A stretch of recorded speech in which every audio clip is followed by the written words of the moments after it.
రాష్ట్రంలో మున్సిపాలిటీ ఎన్నికలు నెల రోజుల్లో జరిగేటువంటి ఛాన్స్ ఉంది. ఇప్పటికే ఓటర్ జాబితా సవరణకు కూడా అటు రాష్ట్ర ఎన్నికల సంఘం కూడా నోటిఫికేషన్ విడుదల చేసింది. ఇదే విషయం మీద మాట్లాడడానికి మనతో పాటు బీజేపీ రాష్ట్ర ఉపాధ్యక్షురాలు కొల్లి మాధవి ఉన్నారు. ఒకసారి ఆమెతో మాట్లాడించేటువంటి ప్రయత్నం చేద్దాం. మేడం, ఆల్రెడీ పంచాయతీ ఎన్నికలు అయిపోయినాయి. మున్సిపాలిటీ ఎన్నికలకు కూడా రాష్ట్ర ఎన్నికల కమిషన్ కూడా నోటిఫికేషన్ విడుదల చేసి నెల రోజుల లోపల ఎన్నికలు జరిగేటువంటి అవకాశం ఉంది. ఏం చెప్తారు? ఎందుకంటే ఒక హైదరాబాద్ మీద మిగతా అన్ని చోట్ల కూడా మున్సిపాలిటీలు కానివ్వండి, కార్పొరేషన్లు కానీ బీజేపీ సిద్ధంగా ఉందా? ఏ విధంగా ముందుకెళ్తుంది? ఏ ఎన్నికలైనా సరే భారతీయ జనతా పార్టీ ఎప్పుడూ సిద్ధంగా ఉంటుంది. కానీ ఒకటి, ఇవాళ రాష్ట్ర ప్రభుత్వం కానీ ముఖ్యమంత్రి గారి సమాధానం చెప్పాల్సింది ఏంటి అనంటే, ఇవాళ 150 డివిజన్లు మీరు 300 చేశారు. ఇవాళ ఔటర్ పరిధిలో ఉన్న ఏదైతే గ్రామాలు, పంచాయతీలు, మున్సిపాలిటీలు అన్నింటినీ కూడా మీరు జిహెచ్ఎంసీ పరిధిలోకి తీసుకొచ్చారు. ఏ రకంగా తీసుకొచ్చారు ఏంటి అనేది వార్డ్స్ ఇప్పుడు ఏదైతే డివిజన్ విభజన ఉందో ఇది సరిగ్గా జరగలేదు అనేది డే 1 నుంచి మేము చెప్తానే ఉన్నాం. ఇది ఎంఐఎం కనుసైగల్లోనే జరుగుతుంది ఈ విభజన అనేది. మీరు చూసారు ఓటర్ ఎక్కడెక్కడ అంటే 15,000 మందితోనేమో ఒక డివిజన్ ఉంటుంది, కొన్ని చూస్తే 40,000 60,000 చూస్తే ఇంకొక డివిజన్. అంటే ఎక్కడా కూడా ఇది టెక్నికల్గా సరిగ్గా జరగలేదు, ఇది అశాస్త్రీయంగా ఉంది అనేది మేము చెప్పడం జరిగింది. అట్లాగే మీకు ప్రతి చోట కూడా ఎన్నో రిప్రజెంటేషన్స్ వచ్చినాయి, అవకతవకలు జరిగింది, మీరు ఏ రకంగా తీసుకున్నారు ఏంటి అని. మరి వాటన్నిటి గురించి ఏం డెసిషన్ తీసుకున్నారు, వాటన్నిటిని కూడా మీరు తీసుకుని దానిపైన ఏం చేస్తున్నాం ఏంటి అనేది కూడా చెప్పాలి కదా. అదంతా ఏమీ లేదు, ఊరినే కంటి తుడుపు చర్యలాగా వీళ్ళు ఇష్టం వచ్చింది చేసుకుంటూ వెళ్తున్నారు తప్ప ఎక్కడ కూడా ప్రజల నుంచి వచ్చిన రిప్రజెంటేషన్స్, పొలిటికల్ పార్టీ నుంచి వచ్చిన రిప్రజెంటేషన్స్, లేదా వివిధ రెసిడెన్షియల్ కాలనీస్ నుంచి వచ్చిన రిప్రజెంటేషన్స్, రైతుల నుంచి వచ్చిన రిప్రజెంటేషన్స్. ఎందుకంటే శివారు ప్రాంతాన్ని తీసుకొచ్చి మీరు జిహెచ్ఎంసీలో కలిపారు. మరి రైతుల దగ్గర నుంచి కూడా మీకు అనేక రిప్రజెంటేషన్స్ వచ్చినాయి. కానీ వాటన్నిటిపైన ఏం చర్య తీసుకున్నారు దానికి సమాధానం చెప్పాల్సిన అవసరం. వీటన్నిటిని పక్కన పెట్టేసి ఇవాళ మేము ముందుకు వెళ్ళిపోతాం, ఎంఐఎం ఏ రకంగా చెప్పిందో ఆ రకంగా వెళ్తాం అంటే, మీరు ముందు సామాన్య ప్రజలు ఎవరైతే గ్రామాల్లో గతంలో ఉన్నారు, ఇప్పుడు మేడ్చల్ రూరల్ ఉంది, వాళ్ళ గతంలో ఎంత ప్రాపర్టీ ట్యాక్స్ కట్టేవాళ్ళు, ఇవాళ మీరు జిహెచ్ఎంసీ పరిధిలోకి వాళ్ళని తీసుకొచ్చినాక ఇవాళ ఎంత ట్యాక్స్ కట్టాలి.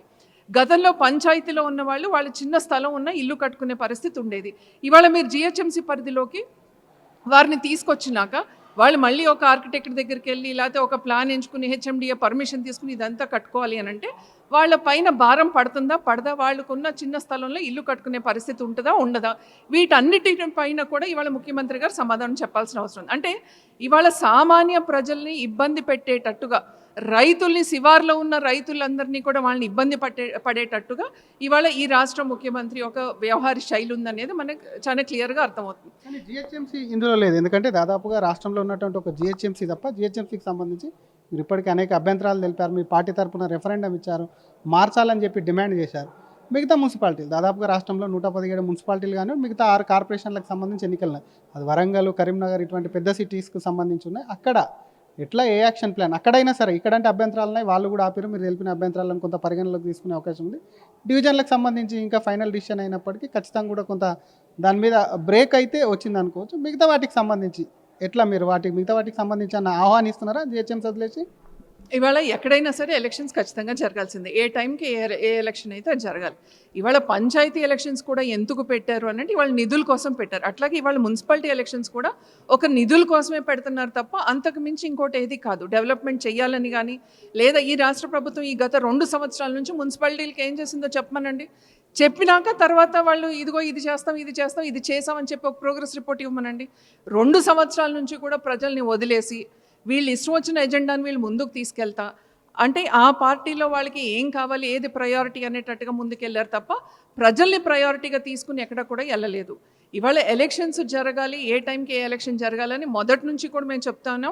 ఇప్పటికే పంచాయతీ ఎలక్షన్స్, ఇప్పుడు ఎంపీటీసీ, జెడ్పీటీ ఎలక్షన్స్ ఇవి కూడా లేట్ అయినాయి, మీరు చూస్తూనే ఉన్నారు. సో ఎలక్షన్ అయితే ఖచ్చితంగా జరగాలి, దాంట్లో ఎలాంటి ఇది లేదు. కానీ మీరు జరిపే ఎలక్షన్ ఏదైనా సరే చాలా ఫ్రీ అండ్ ఫెయిర్గా ఉండాలి. రిజర్వేషన్ కానీ ఇంకోటి కానీ అన్నీ కూడా సక్రమంగా జరగాలని చెప్పి మేము భారతీయ జనతా పార్టీ నుంచి కోరుతున్నాం.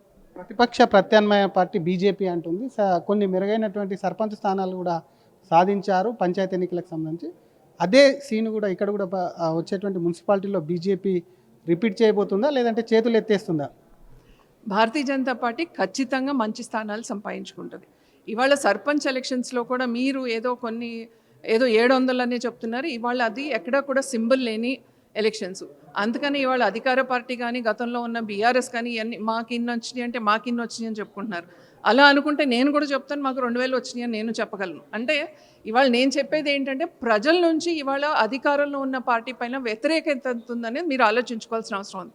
ఇవాళ ఎక్కడికి వెళ్ళినా సరే, ఇవాళ యూనివర్సిటీలు మీరు చూస్తూనే ఉన్నారు, వీసీలో ఒక మీటింగ్ పెట్టుకుని ఇవాళ వాళ్ళ పరిస్థితి ఎట్లా ఉందో మీరు చూస్తున్నారు. అంటే విద్యని ఒక పక్కన తుంగలో తొక్కారు, వైద్యాన్ని ఒక పక్కన తుంగలో తొక్కారు, రైతుల్ని తుంగలో తొక్కారు, ఇచ్చిన హామీలన్నీ తుంగలో తొక్కినాక ఇంకా ప్రజల మద్దతు ఎక్కడ లభిస్తుంది ఈ పార్టీకి? ఈ పార్టీకి ప్రజల మద్దతు ఎక్కడా లేదు. సో అధికారంలో ఉన్నాం కాబట్టి ఏదన్నా చేయొచ్చు, మేము ఏదో అధికారంలోకి మళ్ళీ వస్తాం, ఎక్కువ స్థానాలు సంపాదించుకుంటాం అని వాళ్ళు అనుకుంటే అది వాళ్ళ భ్రమ, ఆ భ్రమలోనే బతకనివ్వండి. భారతీయ జనతా పార్టీ ఎప్పుడూ కూడా నిరంతరం కూడా ప్రజా సమస్యలపైన ఎప్పుడూ కూడా గళమెత్తి వాళ్ళ పక్షాన్నే నిలబడ్డాం. అందుకని రేపు రాబోయే ఎన్నికలు అది మున్సిపల్ కార్పొరేషన్ ఎలక్షన్స్ అయినా సరే, లేదా జెడ్పీటీసీ ఎంపీటీ ఎలక్షన్స్ అయినా సరే, ఖచ్చితంగా ఇవాళ నిధులు వచ్చేది కేంద్రం నుంచి కూడా భారతీయ జనతా పార్టీ నుంచి నిధులు వస్తున్నాయి. ఇవాళ యూనివర్సిటీస్కి కూడా మీరు చూస్తూనే ఉన్నారు, కేంద్రం నుంచి వచ్చిన నిధులే కానీ ఇవాళ ఈ రాష్ట్ర ప్రభుత్వం అక్కడ నుంచి వచ్చే గ్రాంట్ కూడా తీసుకునే పరిస్థితిలో ఈ రాష్ట్ర ప్రభుత్వం లేదు. సో వీటన్నిటిని కూడా గమనించి ఖచ్చితంగా ఇవాళ స్థానిక సంస్థల ఎన్నికలు ఏదైతే ఇవాళ ఎంపీటీ జెడ్పీటీసీ పెట్టినా, లేదా మున్సిపల్ ఎలక్షన్స్ పెట్టినా, కార్పొరేషన్ ఎలక్షన్స్ పెట్టినా ఖచ్చితంగా భారతీయ జనతా పార్టీ అధిక సీట్లు కైవసం చేసుకుంటారు అనేది ముమ్మాటికి చెప్పగలను. Thank you madam. అది ఎన్నికలు ఏమొచ్చినా సరే, అది మున్సిపాలిటీ కానివ్వండి, కార్పొరేషన్ కానివ్వండి, ఇంకో పక్క పంచాయతీ ఎన్నికలు దేనికైనా కూడా బీజేపీ సిద్ధంగా ఉంటుంది. అసలు మెరుగైన స్థానాలు సాధించేందుకు కూడా బీజేపీ మెరుగైన స్థానాలు సాధిస్తుందని ఒకవైపు ఆశాభావం వ్యక్తం చేసిన మొన్న పంచాయతీ ఎన్నికలు కేవలం నిధుల కోసం ఏ విధంగా అయితే నిర్వహించారో రాష్ట్ర ప్రభుత్వం, ఇప్పుడు కూడా మున్సిపాలిటీలకు కార్పొరేషన్లకు వచ్చేటువంటి నిధులు, కేంద్రం నిధుల గురించి ఎన్నికలు నిర్వహిస్తున్నారు కాబట్టి ఎప్పుడు ఎన్నికలు జరిగినా బీజేపీ సిద్ధంగా ఉంటుంది. ఎన్నికలు పెట్టడాన్ని ఆహ్వానిస్తున్నామని చెప్తూనే మరొక పక్క మెరుగైనటువంటి స్థానాలు కూడా సాధిస్తామని చెప్పి కూడా అటు బీజేపీ రాష్ట్ర ఉపాధ్యక్షురాలు కొల్లి మాధవి ధీమా వ్యక్తం చేస్తున్నారు. కెమెరామ్యాన్ విజయ్తో శ్రీధర్, RTV, హైదరాబాద్. చరిత్ర సృష్టించినోడు ఇప్పుడు ఆ చరిత్రని తిరగరాయబోతున్నాడు. అబద్ధాల గోడల్ని బద్దలు కొట్టి నిజాలను రాగా మీ ముందుంచబోతున్నాడు. నిజమైన వార్తల కోసం వెంటనే డౌన్లోడ్ చేసుకోండి రా యాప్ని.